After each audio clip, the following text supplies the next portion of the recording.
नमस्कार. असं गेलं कधीही भारताच्या इतिहासामध्ये झालं नाही. असे अनेक प्रकार आज ह्या इलेक्शन जिथे जिथे लागतं निवडणुकीच्या माध्यमातून घडत आहे.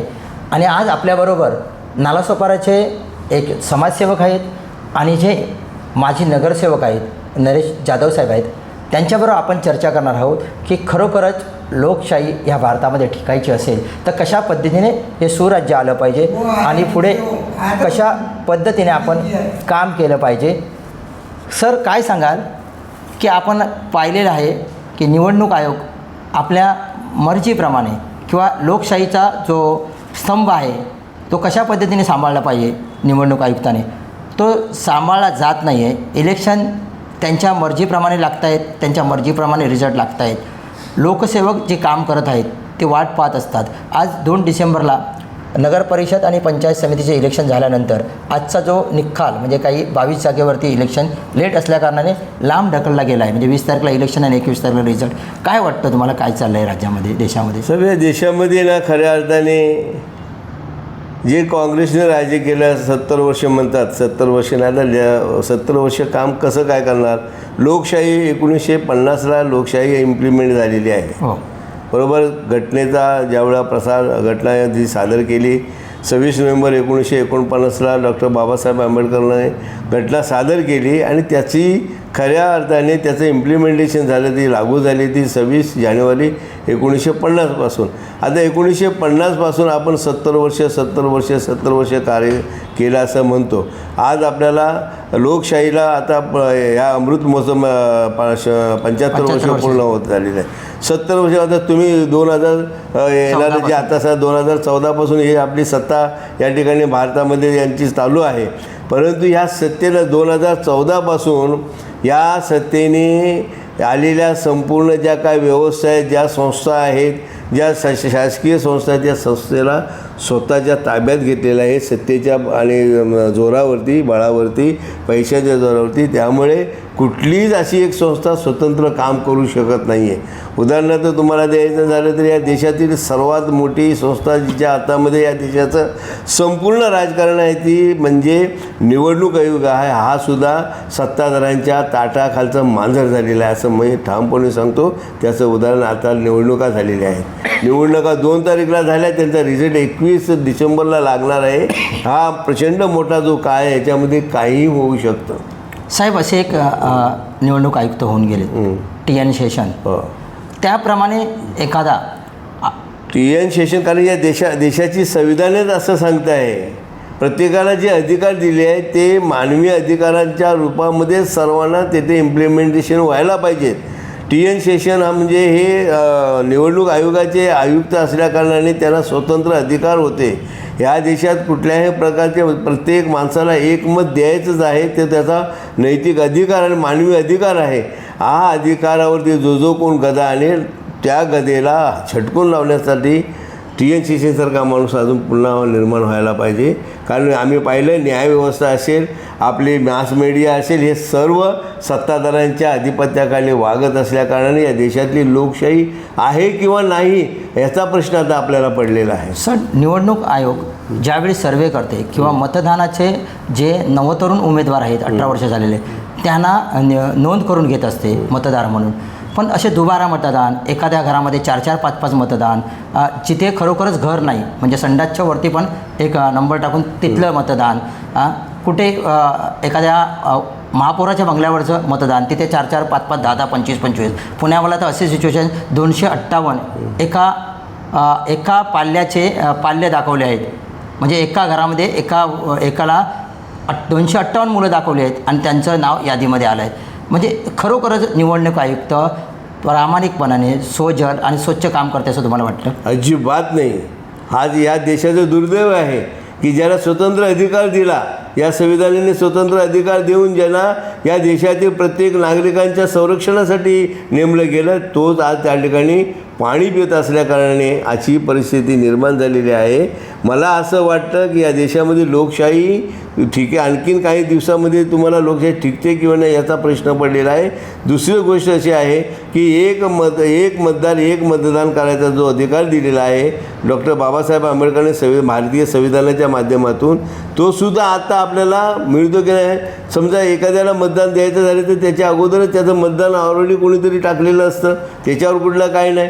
ज्यावेळेला जोपर्यंत या देशामध्ये सेन्सेस होत नाही, म्हणजे या जातीनिहाय श्रीगंती होत नाही, तोपर्यंत ह्या जे काय एका घरामध्ये ज्यादा आणि 25 लोकांचे पत्ते आलेले आहेत, हे आले नष्ट होणार नाहीत. आणि म्हणून प्रत्यक्ष ज्या वेळेला हा कार्यक्रम राबवला जाईल, या देशातील प्रत्येक माणसांची गणती होईल, त्यावेळेला निवडणूक आयोगाने ह्या देशातील ज्या राज्यामध्ये हे होईल, श्रीगंती होईल, त्या राज्यातील स्थानिक भूमिपुत्र जे असतील, ज्या भाषेचे लोक असतील, त्यांच्याकडे हे काम द्यायला पाहिजे. नाहीतर महाराष्ट्राच्या श्रीगंती करायची आणि त्यातले कामगार लावायचे साऊथ इंडियाचे, तर त्याच्यामुळे हे घोळ झालेला आहे. हा घोळ जोपर्यंत नष्ट होणार नाही तोपर्यंत पारदर्शक निवडणूक होणार नाही, असं माझं 100% मत आहे. सर, 2 तारखेला प्रत्येक बूथवरती सत्ताधाऱ्यांचे आमदार स्वतः जाऊन एखाद्या व्यक्तीला, म्हणजे जो माझा प्रायव्हेट हक्क आहे, माझा जो अधिकार आहे, त्या अधिकाराप्रमाणे मला मतदान करायला दिलं नाही आहे. जाऊन हेच बटन दाबवा किंवा तेच बटन दाबा, आमच्याच पक्षाला मतदान करा, आणि प्रत्येक बूथवरती बाहेर पैसे वाटताना असे त्यांचे कार्यकर्ते भेटतात. अशा वेळी कडक कुठेतरी जो आपला कायदा आहे तो कशा पद्धतीने निवडणूक आयुक्ताने बाल केला पाहिजे, लोकांना कठोर शासन केलं पाहिजे, आणि ह्यापुढे अशा गोष्टी झाल्या नाही पाहिजे, यासाठी काय नियोजन केलं पाहिजे? नियोजन काय करायला ते, जो संविधानाने तुम्हाला अधिकार दिलेला आहे, ज्याला अधिकार दिला आहे त्या अधिकाराच्या व्यक्तीने तिथे तो कायदा राबवायचा. आणि अशा प्रकारची लोकांचे अधिकार छिनून घेण्याची जी काय पद्धत आहे, तिला जोपर्यंत तो बाहेर करत नाही तोपर्यंत हे कुठलंच सुधारणा होणार नाही. कारण ही सत्तेच्या माज आलेल्या लोकांची ही करणे आहे. ही जोपर्यंत सत्ता लोक, इथला जो बहुजन वर्ग आहे, या देशातील जिथले ओबीसी समाज आहे, या देशातील सर्व दलित पददलित जे लोक आहेत, हे आपला अधिकार जोपर्यंत समजू शकत नाही तोपर्यंत ह्या गोष्टी या सत्तेच्या लालसेखापोटी होणार आहे. त्याला आम्ही काय रोखू शकतो? सर, भाजपचे मोठे मोठे नेते असे बोलतात की बघा, स्थानिक स्वराज्य संस्था आहेत आणि छोटे छोटे पक्ष आहेत, ते खरोखर आपल्या राज्यामध्ये, आपल्या महानगरपालिका क्षेत्रामध्ये, ग्रामपंचायतमध्ये चांगल्या प्रकारचं कार्य करत होते. तिथे पक्षाचा विषय नव्हता. स्थानिक स्वराज्य संस्थेचे एखादा नेता किंवा पुराडी त्याच्यावरती काम चालत होतं. हे भाजपने पूर्ण पोखरून टाकण्याचा प्रयत्न केला आहे. ह्यासाठी सर्वच लोकांनी विचार करायला पाहिजे की तरुणांनी विचार करायला पाहिजे आणि तरुणांनी राजकारणात आले पाहिजे, असं वाटतं का तुम्हाला? मग तरुणांनी सुद्धा राजकारणामध्ये आले, परंतु तरुणांचा राजकारणामध्ये ज्यावेळेला प्रवेश होईल त्या वेळेला त्या तरुणाचं किमान वय तरी बघायला पाहिजे. 17-18 किंवा ज्याला नुसताच अधिकार मिळालेला आहे, मतदानाचा अधिकार मिळालेला आहे, अशा तरुणाला ज्या वेळेला आपण निवडणुकीमध्ये उभे करून आम जनतेच्या कुठल्याही प्रकारच्या प्रश्नांची त्याला काही माहिती जाण नसेल, अशा लोकांना जर निवडून दिलं तर ते केवळ झटपट पैसा कसा निर्माण होईल, मी कसा मोठा होईल आणि आपली पोळी कशी भाजता येईल, अशा प्रकारची मानसिकता या तरुणांकडे असते. ती तरी जर आपल्याला नष्ट करायची असेल तर किमान 50 वर्ष झालेल्या माणसाने निवडणुकीमध्ये उभं राहावं. प्रत्येकाला अधिकार हे मी मानतोच आहे, पण जसं ॲडमिनिस्ट्रेशनमध्ये किंवा व्यवस्थापनामध्ये अनुभवाची आवश्यकता असते, तशी अनुभव असणारे तरुण समाजामध्ये किमान 5 वर्ष तरी त्यांनी जनसेवा करायलाच पाहिजे अशा प्रकार. कारण त्यांना त्या समाजाची अडचणी किंवा तिथले काही शॉर्टफॉल आहेत ते त्याला कळू शकेल. असं काही नसताना समजा 18-19-21 वर्ष झाली आणि त्याला ताबडतोब आपण निवडणुकीला उभं करतो आणि त्याला काहीच माहिती नसतं, ते तो मताचा अपमान आहे असं मला वाटतं. आता चाललेलं 1-4-5 वर्षातल्या राजकीय घडामोडी तुम्ही पाहिलं असेल. पक्ष कोण फोडतो आहे, किती वर्ष वाढवलं आहे, पक्षाच्या घटना काय आहेत, ह्या गोष्टीचा कुठचाही अभ्यास न करता ज्यावेळी खरोखरच बंधन विधानसभा अध्यक्ष म्हणा किंवा राज्यपाल म्हणा ह्याने हस्तक्षेप करून त्या गोष्टीला आळा घातला पाहिजे, तरच ह्या गोष्टी थांबू शकतात. प्रत्येक राज्यामध्ये सुनियोजित होऊ शकतं सगळं काम. तर हे तर तुम्हाला काय वाटतं की कशा पद्धतीने राज्यपालांनी लक्ष दिलं पाहिजे? तुमचं म्हणणं अगदी 100% तुम्ही विचारलेला प्रश्न अत्यंत महत्त्वाचा आहे पण ज्या लोकांची तुम्ही नावं घेतली आहेत की सभापती असेल, राज्यपाल असेल, साहेब ह्या राज्यपाल आणि सभापतींना स्वतंत्र अधिकार नसेल किंवा त्यांना सत्तेचा जर माज आला असेल तर कुठेही कुठल्याही प्रकारची सुविधा आणि कुठल्याही प्रकारचे नियम पाळले जाणार नाही. आज या दुर्दैवाने या देशामध्ये जागतिक पातळीवर सर्वात मोठी असणारी भारतीय लोकशाही आज कुठेतरी पाणी भरते की असं वाटत आहे. आणि त्यामुळे येणारा काळ हा या देशासाठी अत्यंत कठीण आणि अंधारमय असेल असं मला वाटतं. साहेब, काल आपण एका कार्यक्रमाला उपस्थित होतो वसईमध्ये. एक आनंदाची गोष्ट म्हणजे की आपल्याला माहिती आहे महानगरपालिकेमध्ये संविधान कौन्सिलला लावली जाणार होती आणि त्याचं काम चालू होतं आणि ते काम कोणीतरी एका फोनवरती बंद पाडलं म्हणून ते रातोरात बाजूला केलं गेलं. पण आनंदाची गोष्ट म्हणजे काल 26 नोव्हेंबर नाही, परंतु काल एका कौन्सिलाचं भूमिपूजन झालं संविधानाचं आणि ते लोकांना किंवा जिथे तहसीलमध्ये जो व्यक्ती येईल त्यांनी प्रत्येक सरकारी दप्तरी बाहेर असावं आणि त्यांनी वाचावं हे संविधान. त्याबद्दल तुम्ही काय बोलाल? हे संविधान हे निश्चितच या देशाला हजारो वर्षाच्या रूढी परंपरेमध्ये हा देश पिचला होता. जाती, धर्म, भाषा, पंथ आणि विभाग ह्या प्रकारे ह्या देशामध्ये शक्ल उडाली होती. त्यामध्ये अनेक शाही होत्या, राजेशाही होत्या, संस्थानिक होते. त्यामुळे इथले जे लोक होते हे गुलाम होते. एक गुलामांचे गुलाम असणे बाबासाहेबांनी सांगितलं होतं की गुलामांचे गुलाम जोपर्यंत गुलामाला त्याला गुलामगिरीची जी आठवण करून देत नाही तोपर्यंत तो हिरारीने उठणार नाही ते हटवण्यासाठी. आज भारतीय संविधान जे आहे बाबासाहेब आंबेडकरांनी 2 वर्ष 11 महिने 17 दिवसामध्ये बाबासाहेबांनी अत्यंत मेहनतीने लिहिलं. आणि कालच्या ठिकाणी मला असं खेदाने म्हणावं लागेल, वाईट वाटलं मला, काही आमच्या लोकांनी बोललं नाही, कारण आम्ही कुठल्याही याच्यामध्ये एखाद्या नेत्याचा आम्ही त्या ठिकाणी सन्मान करतो आणि त्याच नेत्याला आपण त्या ठिकाणी डॉमिनेट करणं हे आमचं कधीही आमचं कर्तव्य नसतं, कारण ते आमची सवय नाही. परंतु कालच्या ज्या संविधानच्या प्रिलांबलचं जे उद्घाटन झाले त्यावेळेला तिथली आलेल्या MLA म्हणाल्या की हे संविधान 226 लोकांनी लिहिलेलं आहे. हे 226 लोकांनी लिहिलेलं नाही.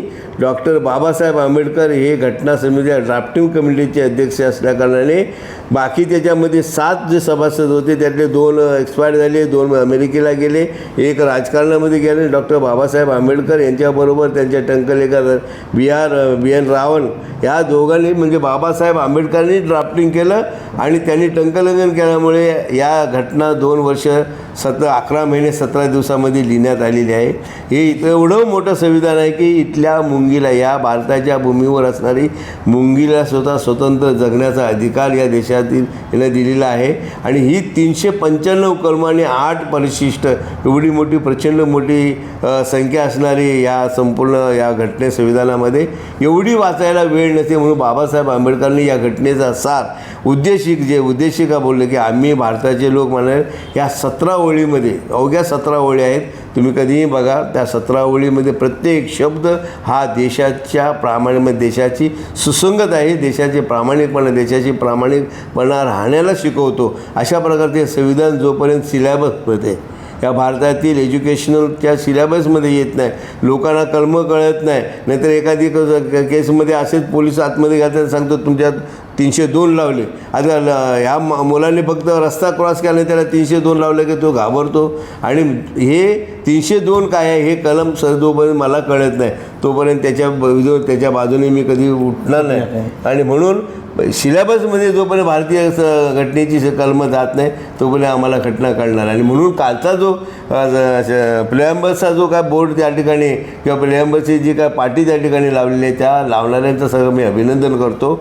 आणि हे लावण्याचं कारण लोकवर्गणीतून लावलं, विशेष हे कोणी हे सगळ्यांनी कॉन्ट्रीब्युशन काढून ती पाठी तिथं निर्माण केली. पण ही खेद आहे, मी त्याच्याबद्दल खेद पण होतो आणि अभिमान पण मला त्याच्यासाठी बागायचा आहे. त्याचं कारण असं की सेंट्रल गव्हर्नमेंटचा GR आहे की प्रशासनामध्ये अप्रशासकीय असेल सर्व ते संस्था असतील त्यांनी आपल्या कार्यालयाच्या समोर प्रिअम्बलची पाटी लावावी. असं असताना सुद्धा तहसीलदार म्हणजे जे ह्या वसई तालुक्याचं नाक आहे त्याला बाप आहे, त्या बापाने कधी आपल्या ह्या प्रिअम्बलची पाठी लावली नाही. आणि म्हणून ती पाठी त्या ठिकाणी मोठी लावावी, लोकांना ते कळावं की जिथे ज्या संपूर्ण व्यवहार होतात त्या कार्यालयाच्या समोर लोकांनी कॉन्ट्रीब्युशन काढून लोकवर्गणी काढून ते काय बनवणं ही खेदाची गोष्ट आहे असं मला म्हणतात. अभिमान त्यांचा वाटतो, परंतु शासनामध्ये असून तहसीलदारांनी ती का पाठी लावली नाही.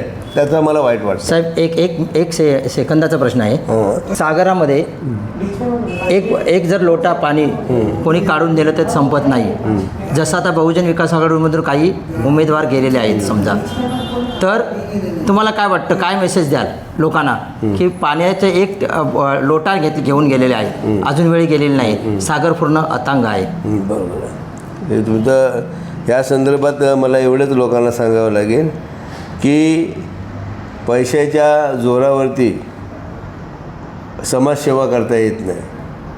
समाजसेवा करायची, समाजसेवा समाजसेवा ही समोर अथांग सागरासारखीच पसरलेली असते.